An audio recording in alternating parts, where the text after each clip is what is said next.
welcome back to the channel. Today I'm going to be going through and recommending books in 12 different genres, specifically those in the Mongan Moments Genre Diversity Challenge for 2023.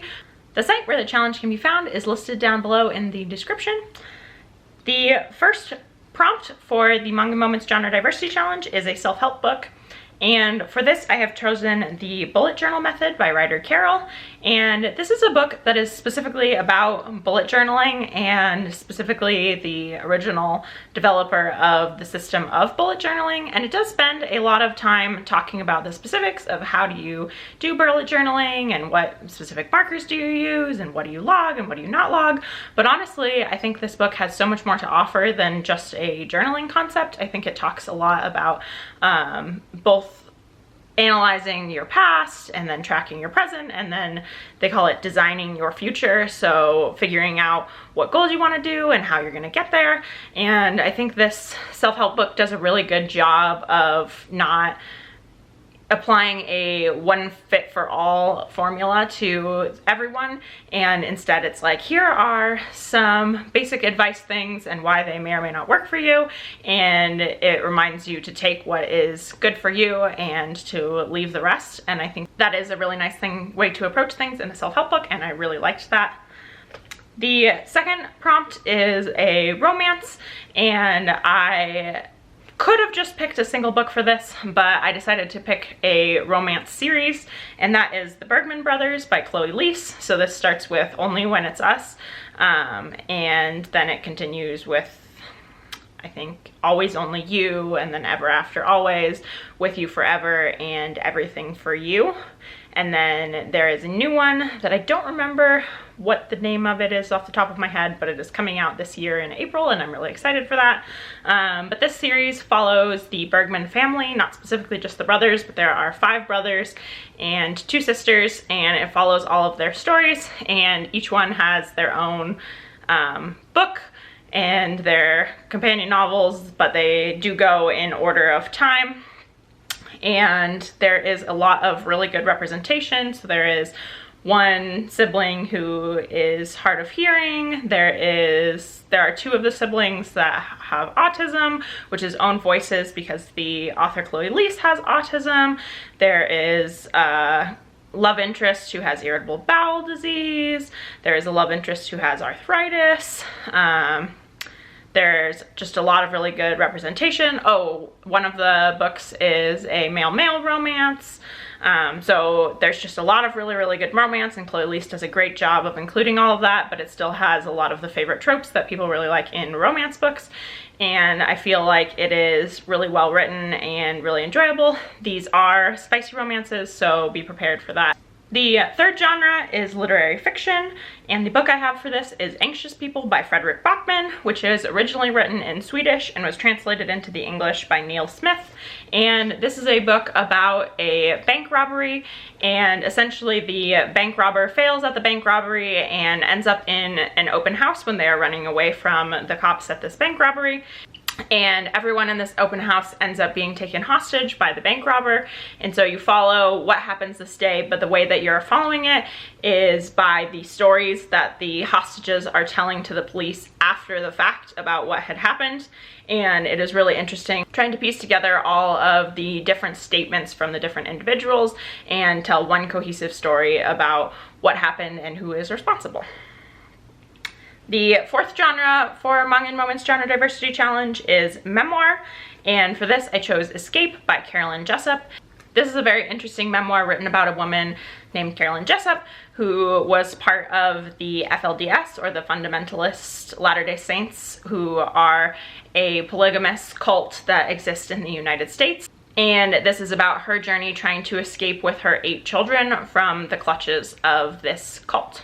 The fifth genre, I technically don't think is a genre, but it is what was chosen for the Mongan Moments Genre Diversity Challenge, so we'll go with it, and that is young adult. And for this I have 6 Crimson Cranes, which is a young adult fantasy, and this is a retelling of The Six Swans by the Brothers Grimm.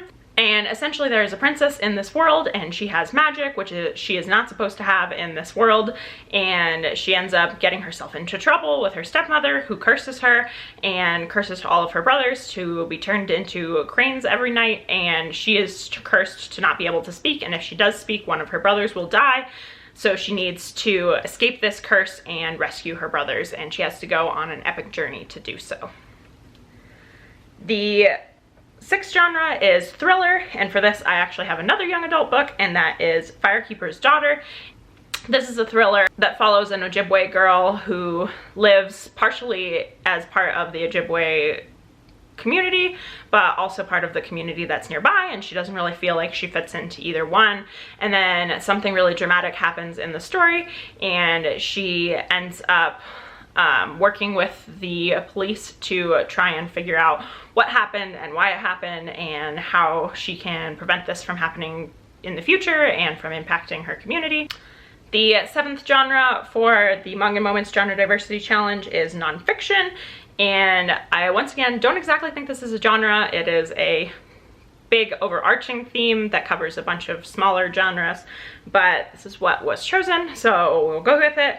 And the book I have chosen for this is The Invisible Kingdom, which this is written by someone with, I believe, late stage Lyme disease, and she talks about how there are all of these conditions like fibromyalgia, like chronic fatigue syndrome, like long COVID, that are essentially treated as though they are not real conditions. A lot of doctors are like, oh, you're making this up, or you're being over dramatic, or you just have anxiety, and they're treated really poorly and not taken care of. And then even when they are believed and taken care of, there's not a lot that is done for them. There's not a lot of research into these topics, and there's not a lot of research money to go into these topics, in spite of the fact that they affect many, many, many people.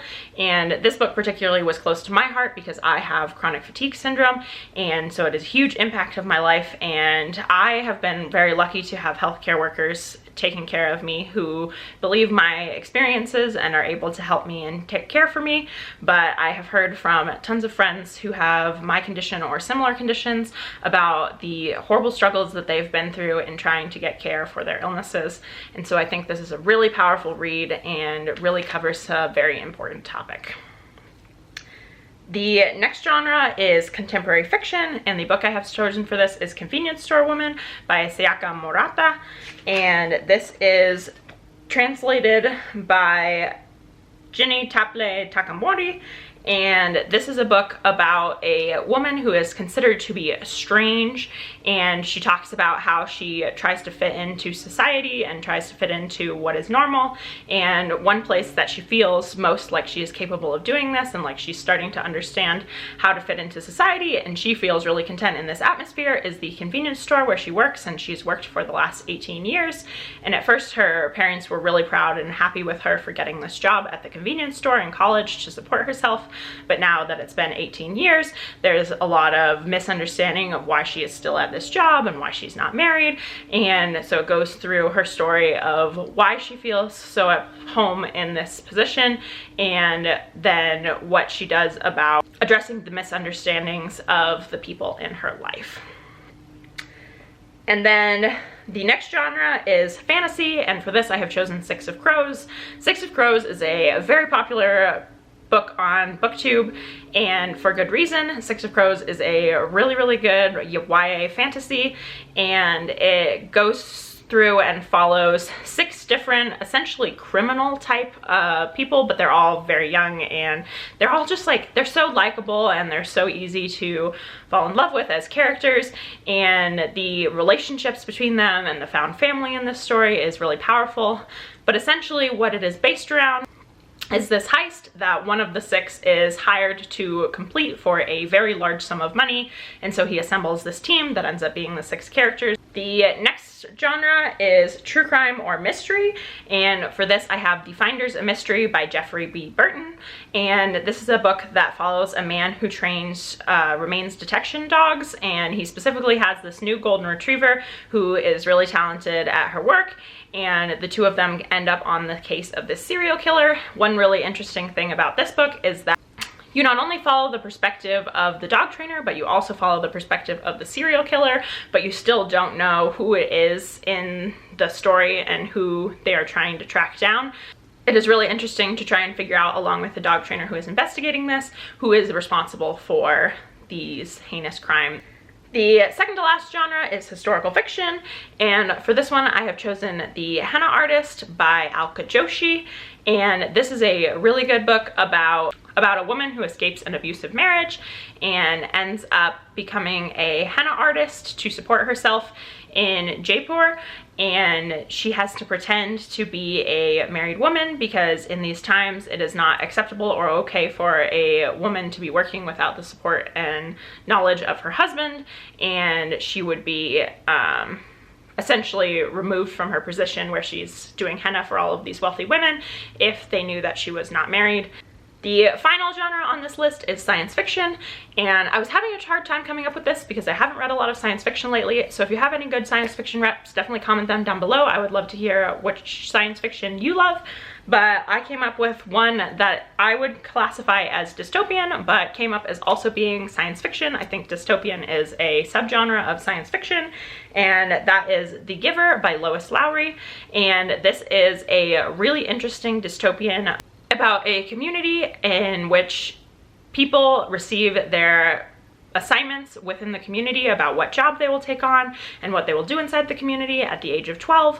And Jonas, this young man in the community, is reaching the age of 12 and getting ready to receive his assignment, and he ends up being assigned receiver of memory, which is this crazy thing because there's only one in the entire community, and so he ends up being trained by the giver, and you follow his journey as he discovers what it means to be a receiver of memory for this community. Comment down below if you have any recommendations for any of these 12 genres. I would love to read them. Thank you so very much for watching, and I hope you have a wonderful day. Goodbye!